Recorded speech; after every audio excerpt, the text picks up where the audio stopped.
What's up, guys? My name is Bryan Carreto. I'm a CPA that helps simplify all things accounting related for you. And today I'm going to talk, a lot of people are going into their accounting internships right now, and I want to talk about 4 things I think you can do to make sure you either land that job offer or you have the best experience possible during your internship. So let's get right into it. I think the first thing you need to do, and this sounds really dumb and like really, I don't know, it's very just already something that you should be doing, but I have to say this. You have to show up on time. Being punctual is probably the most underrated skill. I don't care if you own your own business. I don't care if you work at a public accounting firm or if you sell widgets, whatever you end up doing. Showing up on time to meetings, being 5 minutes early to meetings, not showing up late is such a big thing, and it shows people that you respect their time. It shows people that you respect what you're doing. And I can't tell you how many times I've seen people arrive late to interviews, arrive late to work during an internship, and it just kind of rubs me the wrong way because it's like, man, I have a million things on my plate and this call I schedule with you is half an hour and you show up 5-10 minutes late. It just shows it's not a good look, and it's something that we all have control of doing. All these things I'm going to mention today are things that are in your full control. I never want to focus on things that I can't control, but showing up on time, again, I don't care if there's traffic. I don't care. Things happen.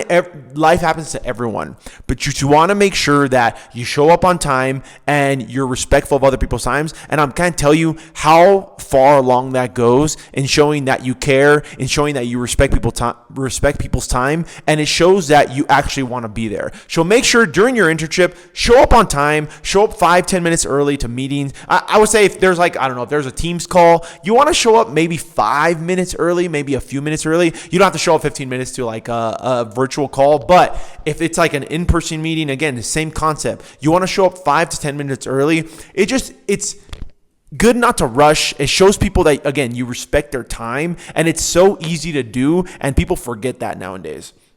The second thing you need to do, dress to impress. What I mean by this is, trust me, I was in college before too. When I got my first internship, it wasn't even in a public accounting firm. It was like an aerospace manufacturer. But I went to like Kohl's. I bought myself so like a pair of khakis, some blue chinos, and I think I had like one suit at the time. That's really all you need, especially as an accounting intern. I think I'm wearing that right now. Look, if you guys can see. So I'm wearing like my khaki. I'm wearing Sambas. I don't know if you guys can see that, but yeah, I'm wearing like my khaki. I think these are from like Banana Republic. Anyways, I'm wearing something that I feel, especially it's Wednesday, I don't really have any client face-to-face meetings. I'm just going to the office today. So it's something that I think is presentable. It's respectful. I'm still young and I like dressing like this. And I think it looks pretty cool. But again, you don't have to break the bank for this, but you want to dress to impress. Maybe, again, all you need, in my opinion, from a wardrobe perspective, I'm a guy, so I can only speak for guys, but all you need as a guy is one suit, which is going to give you a blazer, obviously the suit pants.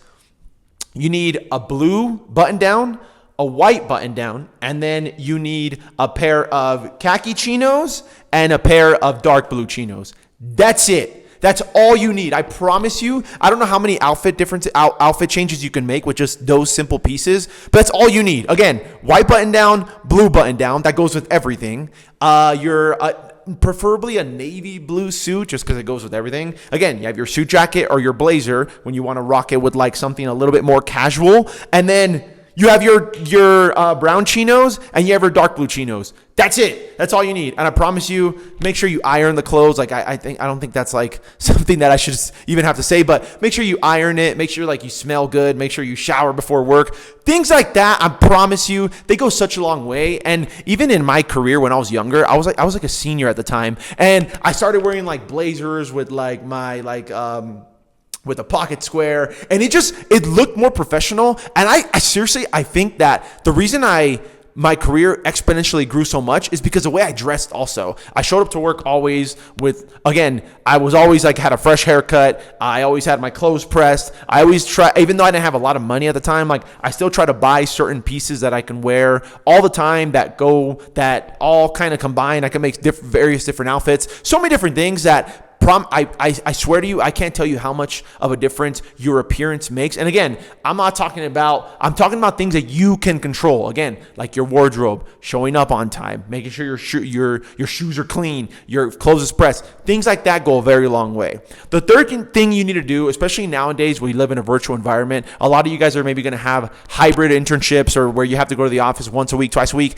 If you can, and it's not too much of a hassle, I recommend that you go to the office as much as you can. Minimum 2 to 3 days a week. You want to show face. I can't tell you how many times I've worked with people that I really haven't met ever. And even when they're on like Microsoft Teams, they never show their camera. And it's hard for me to gain that trust or really build like a really, really good relationship with them. Again, I'm not saying you can't do this. We live in a virtual world. I get it. But if you can, I promise you, going to the office, learning in person is going to make a huge difference in your career and your internship in general, especially especially like public accounting firms, they hire, I don't know, like 5, 10, 20, 15 interns at a time. It's cool to like build relationships with people in your own peer group. You start developing relationships with them. You go to lunch with them. You grab a quick coffee. That goes such a long way. And you showing face in the office is a huge thing. Again, I don't want to sound like a boomer or I don't want to sound like I'm an old guy. I totally get it. I'm a firm believer in doing things virtually, but especially when you're young in your career, I think you're going to miss out on a lot of networking and learning opportunities